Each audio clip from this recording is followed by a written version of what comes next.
నుంచి యోహాను సువార్త 14వ అధ్యాయం.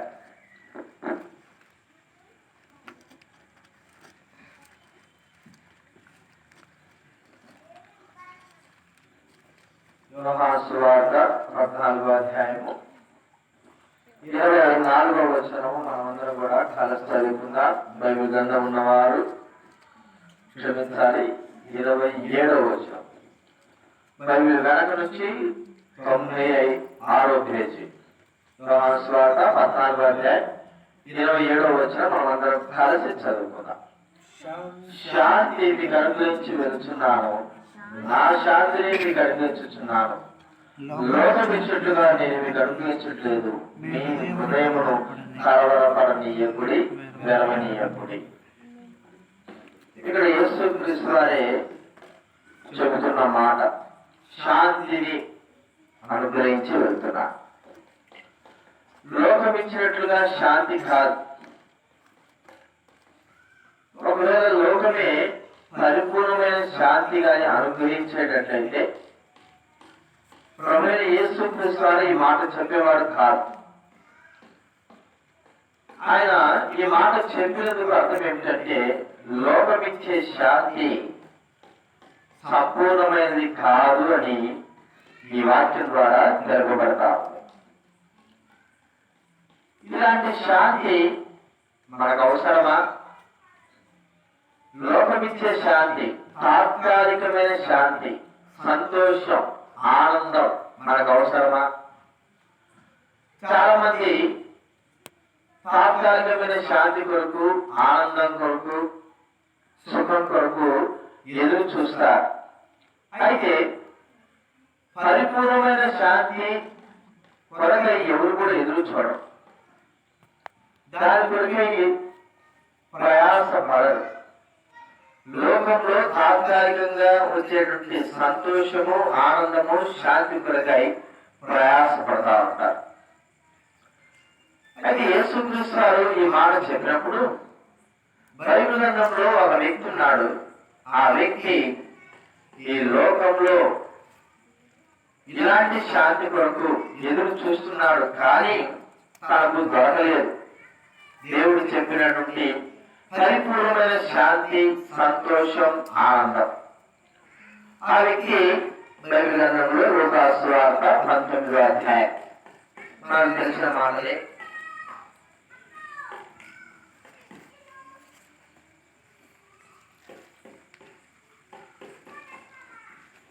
లూకాసు సువార్త 19వ అధ్యాయము. ఇక్కడ ఒక వ్యక్తి కనబడుతున్నాడు. ఆ వ్యక్తి పేరు జక్కయ్య అనే వాక్యంలో రాయబడింది. ఇక్కడ 19వ అధ్యాయం మొదటి 2-3 వచనాలు నేను చదువుతా, వినండి. ఆయన సంచరించు ఎరుకో పట్టణంలో ప్రవేశించి దాని కూడా పోవచ్చుండెను. ఇదిగో సుంకపు గుర్తుదారులను ధనవంతుడైన జక్కయ్య పేరు గల ఒకడు యేసు ఎవరో నేను చూడగలడు, కానీ పుట్టివాడైనందున జనులు గుంపుకూడేటువంటి వలన చూడలేక పోయేను. ఇక్కడ మనం చూస్తుంటున్నాం, జక్కయ్య అనే వ్యక్తి. ఈ పదానికి అర్థము నీతిమంతుడు అనేటువంటి మాట హెబ్రీ భాషలో పలు పదాల్లో అర్థం ఇచ్చేదిగా ఉంటుంది.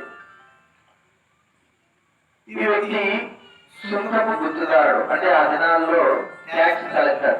ఎప్పుడైనా సరే ఆయా అంగళ్ళ దగ్గర, వాటి దగ్గర పన్ను వసూలు చేయడం, వాళ్ళ దగ్గర డబ్బు తీసుకోవడం, నియమింపబడిన పన్ను అనేది మనం చూస్తా ఉంటాం. మనకు కూడా తెలుసు. అలాంటి ఉద్యోగం చేస్తున్నాడు జక్కయ్య. అలాంటి ఉద్యోగం చేసే వారికి డబ్బుతో పదవే ఉండదు. మరి రిజిస్టర్ ఆఫీసులో, ఆయా ప్రాంతాల్లో ఉద్యోగస్తులు ఎట్లుంటారంటే అనేకమైనటువంటి లంచాలు తీసుకోవడం, మరి డబ్బుకు కొరవ లేకోకుండా వారు ఎంతో సంపాదిస్తారు. అలాంటి ఉద్యోగమే ఈ జక్కయ్య చేసే ఉద్యోగము. పన్ను వసూలు చేసే వ్యక్తి ఎలాగ తన జీవితంలో తన కుటుంబము అభివృద్ధి చెందింది, తన ఇంటి అభివృద్ధి చెందిందంటే అన్యాయంగా అనేకమైన వారి దగ్గర డబ్బు వసూలు చేయడము, అనేకమైన వారిని బాధ పెట్టి 200 కాకుండా 400 కూడా సంపాదించిన వ్యక్తిగా చూస్తున్నాం. మంచి భవనం ఉంది, మరి జీవితాంతం తిరగలేటువంటి ఆస్తి సంపాదించుకున్నాడు. ఆ గ్రామంలో తనంతూ ఒక ఆస్తి పరుడుగా స్థిరపడ్డాడు. ఎటువంటి కొలవ లేని వ్యక్తిగా బైబిల్ గ్రంథం మనకు సెలవిస్తా ఉంది.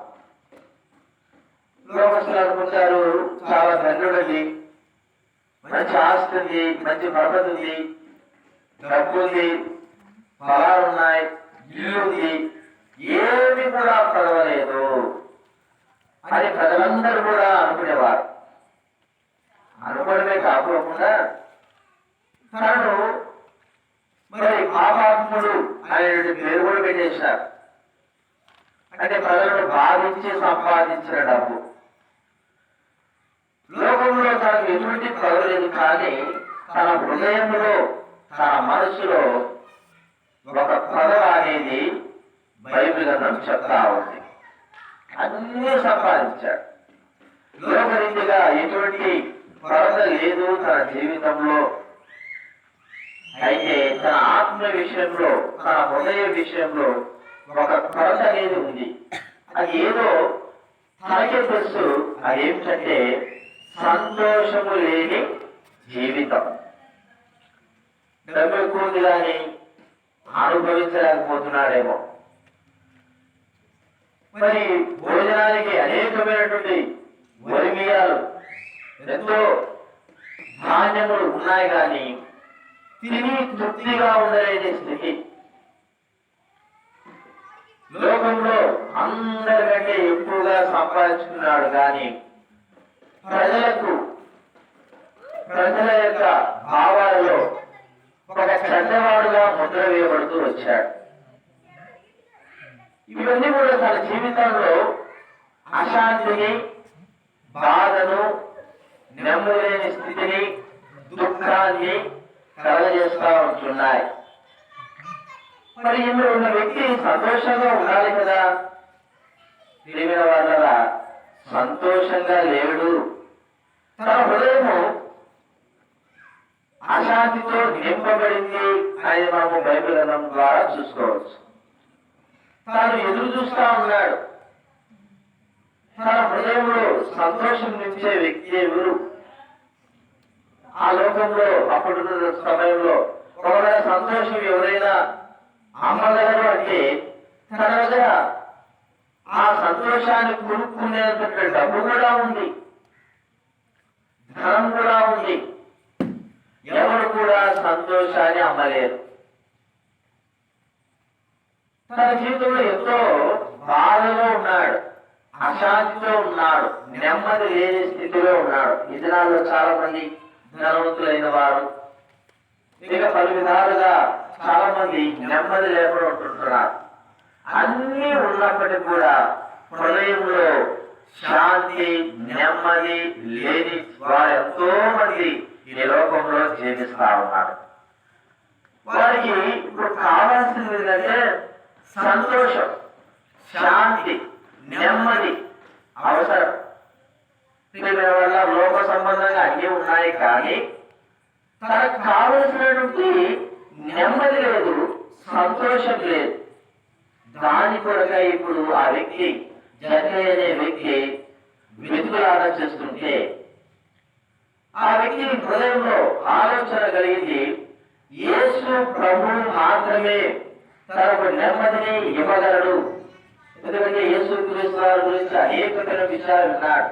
చనిపోయిన వారు లేపబడ్డారని, గుడ్డి వారికి చూపు వచ్చిందని, గుడ్డి వారు నడిచారని, దయ్యములు వెలగొచ్చారని, అనేక మందికి ఆహారము పంచిపెట్టాడని, ఇలాగ ఎన్నో మాటలు జక్కయ్య యేసు క్రీస్తు వారి గురించి విని ఇక తన జీవితంలో సంతోషం అంటూ ఇవ్వగలిగే వ్యక్తి యేసు క్రీస్తు తప్ప ఇక ఎవరు ఎవరిని గ్రహిస్తూ వచ్చాడు. తన హృదయ ఆశ ప్రకారంగానే యేసు జక్కయ్య నివసిస్తున్నటువంటి ఎరుకో పట్టణంలోకి రావాల్సిన అవసరం వచ్చింది, వస్తా ఉన్నాడు. ప్రియమైన వాళ్ళారా, జక్కయ్య ఆశ కలిగి ఉన్నాడు. యేసు ఎవరు చూడాలా అనేటువంటి భావనతో తాను ప్రజల మధ్యకు వస్తే ప్రజల కంటలో తాను ఎంతో తక్కువ వాడుగా పొట్టివాడుగా ఉన్నాడు. తన హృదయంలో ఆశ ఉంది.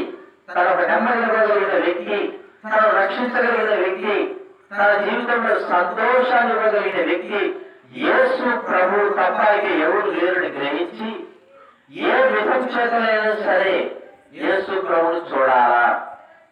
ప్రియమైన వాళ్ళారా, ప్రజలు తనకంటే ఎత్తుగా ఉంటే కనబడే యేసు క్రీస్తు వారి గురించి నిరాశ చెందలేదు, బాధపడలేదు. కానీ వెంటనే తన పక్కనే ఉంటున్నట్టు ఒక మేడి చెట్టు, ఆ చెట్టును ఎక్కాడు. ఆ చెట్టు పై నుంచి యేసు క్రీస్తు వారు చూస్తున్నాడు. తన జీవితంలో ఒక కొత్త దినం రాబోతుందని గుర్తిస్తూ వచ్చాడు. యేసు ప్రభు తప్ప తన హృదయానికి నెమ్మది, సంతోషం, ఆనందము ఇవ్వగలిగే వ్యక్తికి ఎవరు లేరని గ్రహించి ఆ మేడు చెట్టుకి చూస్తున్నప్పుడు తన హృదయాభిలాష ప్రకారంగా యేసు క్రీస్తు వారు అక్కడ చూసి జక్కయ్యతో ఒక మాట, జక్కయ్యను త్వరగా దిగుడు, నేను ఇంట్లో ఉండాలి అన్నాడు. సంతోషంతో ఆనందంతో యేసు క్రీస్తు వారిని తన ఇంటిలోకి ఆహ్వానించాడు.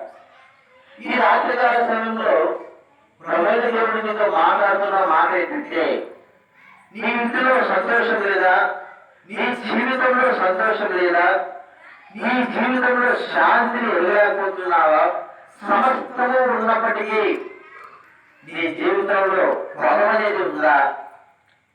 అదే నీ జీవితంలో ఏమిటంటే పాపము. దాని ద్వారానే నీ హృదయంలో, నీ జీవితంలో సంతోషము, సమాధానము, ఆనందము పొందలేకపోతున్నావని బైబిల్ గ్రంథం చెప్పే సత్యం. అయితే ప్రియమైన వాళ్ళారా, ఈ రాత్రికాల సమయంలో నీ హృదయంలోకి సంతోషం ఇవ్వగలిగిన వ్యక్తి యేసు క్రీస్తు వారిని గుర్తించుకో.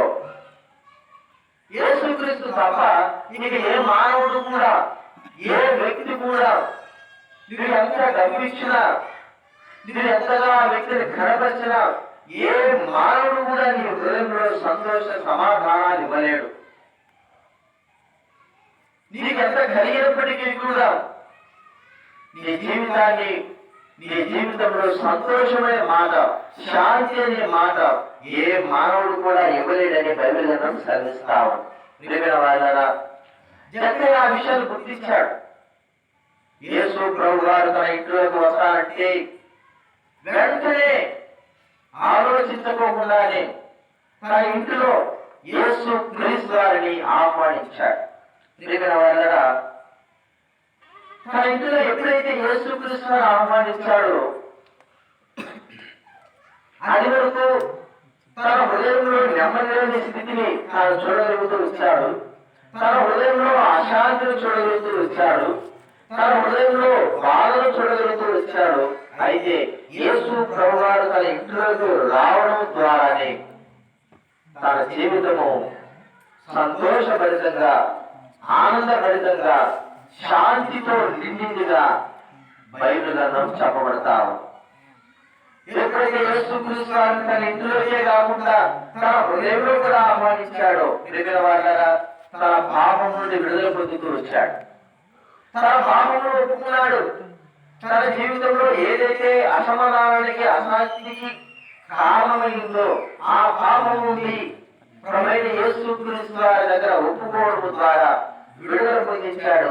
యేసు ప్రభు అన్నాడు, ఇతడు అబ్రహాము కుమారుడే, నేడు ఇంటికి రక్షణ వచ్చింది. ఈ రాత్రికాల సమయంలో నీ హృదయంలోకి రక్షణ వచ్చిందా? నీ జీవితంలోకి రక్షణ అనుభవం వస్తా ఉందా? నెమ్మదినిచ్చే వ్యక్తి ఎవరిని గ్రహిస్తున్నావు, ఎవరిని ఆలోచిస్తుంటున్నావు, ఎవరు ఇవ్వగలని నీవు భావిస్తా ఉంటున్నావు? లోకంలో నీవు ఎంత ధనం ఇచ్చినా కూడా నీ హృదయానికి శాంతి, సంతోషం ఇచ్చే వ్యక్తి ఎవరు కూడా లేరు. కేవలం ప్రభువైన యేసు క్రీస్తు వారు మాత్రమే. ప్రియమైన వాళ్ళారా, ఈ రాత్రికాల సమయంలో దేవుడు నీతో మాట్లాడుతూ ఉన్నాడు. శాంతి కావాలా నీకు? సమస్తం ఉన్నప్పటికీ శాంతి లేదా? సమస్తం ఉన్నప్పటికీ నెమ్మది లేదా? సమస్తం ఉన్నప్పటికీ ఆనందము సంతోషం లేదా? అయితే యేసుక్రీస్తు వారు ఈ రాత్రికాల సమయంలో నీకు ఇవ్వాలని కోరుకుంటున్నాడు. ఎలాగైతే యేసుక్రీస్తు వారు తన ఇంట్లోకి ఆహ్వానించాడో, తన జీవితంలోకి ఆహ్వానించాడో, ఎవరూ చేయలేని కార్యములు యేసుక్రీస్తు వారు తన జీవితంలో జరిగిస్తూ వచ్చాడు. ఎవరూ ఇవ్వలేని సంతోషాన్ని యేసుక్రీస్తు వారు తన జీవితంలో ఇవ్వగలుగుతూ వచ్చాడు. ప్రియమైన వాళ్ళరా, ఈ రాత్రికాల సమయంలో ప్రభువు నీతో మాట్లాడుతున్నాడు. నీ హృదయంలో దేవుడికి చోటు కావాలని కోరుకుంటున్నాడు. నీకు నెమ్మది ఇవ్వాలని యేసుక్రీస్తు వారు ఆలోచిస్తా ఉంటున్నాడు. ఆ నెమ్మది యేసుక్రీస్తు వారు మాత్రమే నీ జీవితానికి ఇవ్వగలడు. నువ్వు పొందాలని కోరుకుంటున్నావా? అయితే ఇప్పుడే ఈ క్షణమే యేసు ప్రభువును నీ విశ్వాసించు. నీ జీవితంలో నెమ్మదిని నువ్వు పొందగలవు. ఎప్పుడు లేని సంతోషాన్ని పొందగలవు. ప్రియమైన వాళ్ళరా, ఆ సంతోషము జగయ్యకే కలగాని ఇక్కడ కూర్చున్న మాకు కూడా దేవుడు అనుగ్రహించాడు. గత 22 సంవత్సరాల క్రిందట యేసు ప్రభువారిని నేను కూడా సంరక్షణ అంగీకరించాను. నా జీవితంలో ఎన్నో విధాలుగా పాపములకు లోనైవచ్చు వచ్చాను, పాపంగా తిరుగుతూ వచ్చాను. నా చిన్న మాటలే నా జీవితంలో సంపూర్ణంగా నన్ను మార్చగలుగుతూ వచ్చింది. ప్రభువారిని భావి అని చెప్పాను. నా హృదయంలో నెమ్మదిని దేవుడు అనుగ్రహిస్తూ వచ్చాడు. ప్రియమైన వాళ్ళ, ఈ రాత్రికాల సమయంలో మానవుని హృదయాన్ని మార్చగలిగిన దేవుడు, మానవుని హృదయాన్ని పవిత్రపరచగలిగిన దేవుడు, మానవుని హృదయాన్ని బాగు చేయగలిగిన దేవుడు యేసుక్రీస్తు వారు మాత్రమే. నీ హృదయం బాగులేకపోతే, నీ హృదయం చెడిపోయి ఉంటే, నీ హృదయం పవిత్రత లేకపోతే నీవు దేవుడిని చూడలేవు, దేవుడి సన్నిధికి రాలేవు, దేవుడితో పాటు ఉండలేవు, దేవుడి దగ్గర జీవించలేవు. ఈ లోకంతోనే అశాంతితోనే నెమ్మది లేకనే ఈ లోకంతోనే గతించిపోతావు. ప్రియమైన వాళ్ళరా, యేసుక్రీస్తు వారు నీతో మాట్లాడుతూ ఉంటున్నాడు. అంత మాత్రమే కాదు, జగయ్య జీవితంలో తను పొందినటువంటి ఆ సంతోషము ఇంకా ఎక్కడ పొందాడంటే దేవుని సన్నిధిలో. చూడండి, కీర్తన గ్రంథం 16వ అధ్యాయం 11వ వచనం చదవడమైనా కీర్తనలు 16:11. కీర్తన గ్రంథం 16వ అధ్యాయం 11వ వచనం చదవండి.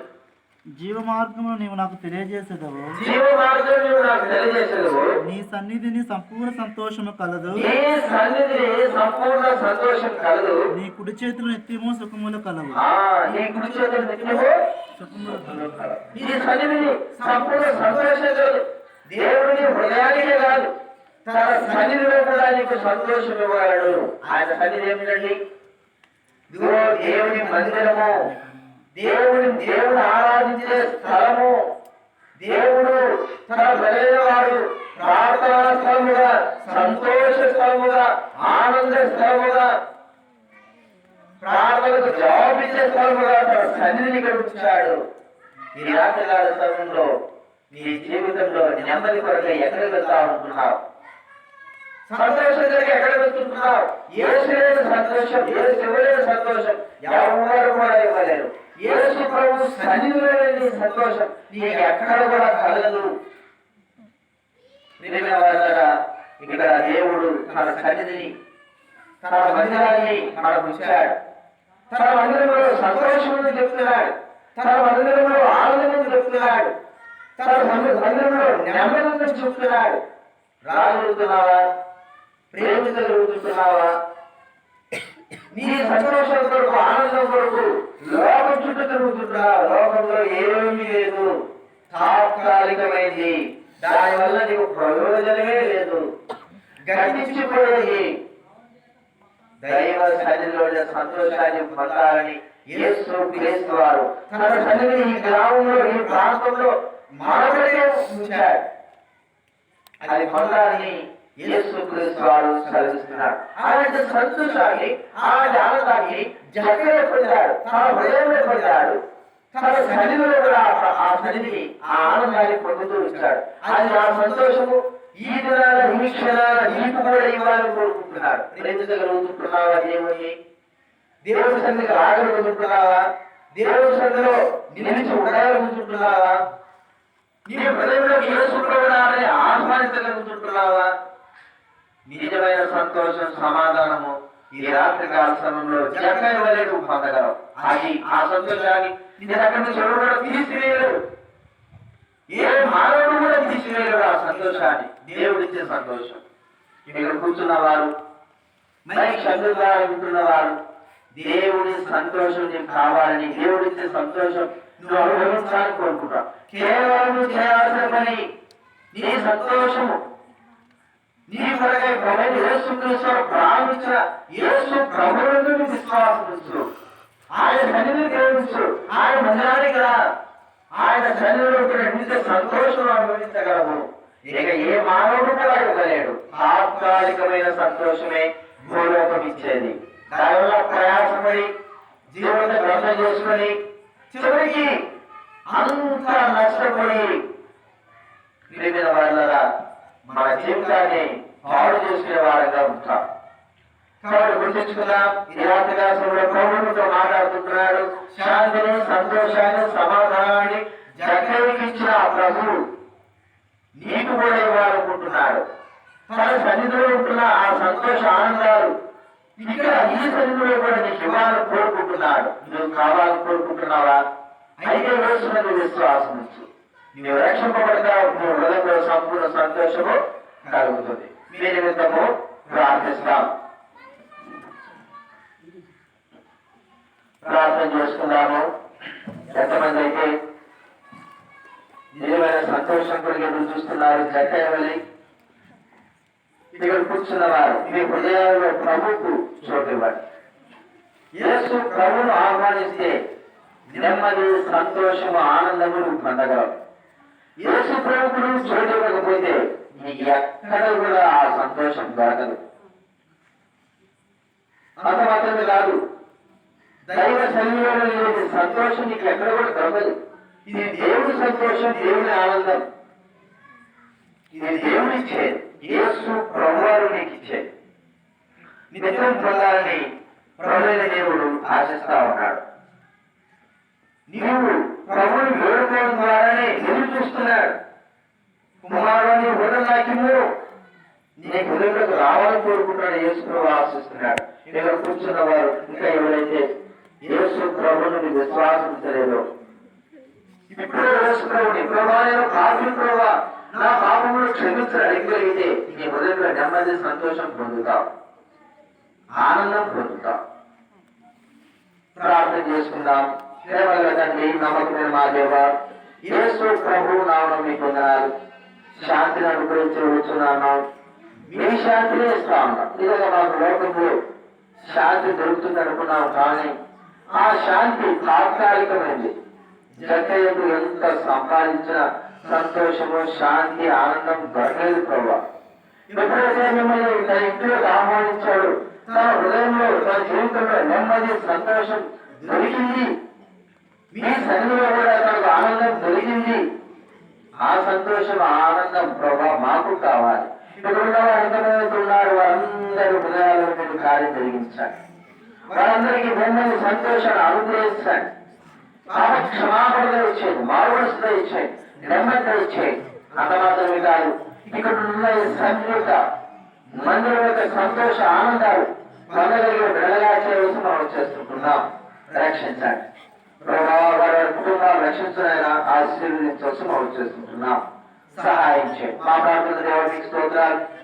నిరాశని ప్రభావ ఇక్కడ బలపరిచి వాడుకుంటున్నారు. ఎమ్మెల్యే గారు ప్రభావ అనేక సంవత్సరాలు ఇక్కడ పరిసరలో వాడుకుంటున్నారు. ఆయా ప్రాంతాల్లో కూడా దేవుడైన వారు పరిసరలో ఉంటున్నారు. మీ దాసుడు బలపరచని కుటుంబంగా మీ దాసుడు సేవ చేస్తుండగా పరిపూర్చే నూరంతగా అభివృద్ధి చేయవలసి మనం చేస్తుంటున్నాం. తన పరిసరం జీవించవలసి మనం చేస్తుంటున్నాం. ఈ ప్రాంత ప్రజలందరూ కూడా నిత్య జీవుడికి వారసులు కావడానికి అనుగ్రహించండి. మనం కూడా కట్టబడాలి. కావలసిన ప్రతి వస్తువులు విధించండి. ప్రభావ సహాయం చేయవలసి మనం చేసుకుంటున్నాం. అందరినీ రక్షించండి. కాపుదలు దయచేయండి. ప్రభు వచ్చిన విశ్వాసాలందరూ కూడా జ్ఞాపకం చేసుకోవాల్సి మనం చేస్తుంటున్నాం. మా ప్రార్థన దేవానికి స్తోత్రములు చెల్లిస్తూ కృతజ్ఞతాపూర్వకంగా స్తుతులు చెల్లిస్తూ వచ్చిన వారి బట్టి స్తోత్రాలు బిడ్డలైన వారు ఆహ్వానించారు, ప్రేమతో ఆతిథ్యం ఇచ్చారు. మనుషులకు అన్యాయస్తులు కావు. ప్రభు 13వ అధ్యాయం 1 వచ్చారు.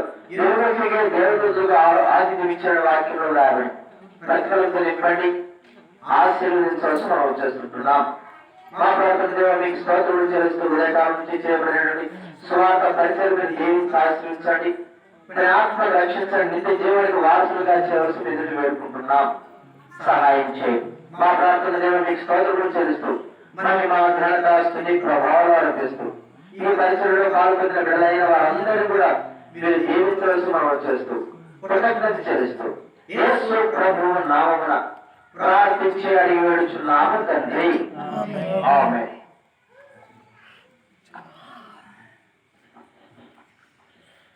మన తండ్రి యొక్క ప్రేమలు, కుమారుడు యొక్క కృపలు, పరిశుద్ధాత్మ అన్యోన్య నిత్య సహవాసము సర్వలోకములో ఉన్న సార్వత్రిక సంఘాల పట్లను, ముఖ్యముగా ఇక్కడ కూడి ఉన్న పరిశుద్ధులకు, అద్భుతమైనటువంటి వర్తమానం ఇచ్చిన దైవదాసులకు, వారి యొక్క పరిసరకును, ఈ వర్తమానం ఉంటున్న ప్రతి కుటుంబానికి మీ గుణమైన రాబోయే గుణమైన మీ కృప సదాకాలము కాచి కాపాడును గాక. ఆమేన్. అందరూ కూడా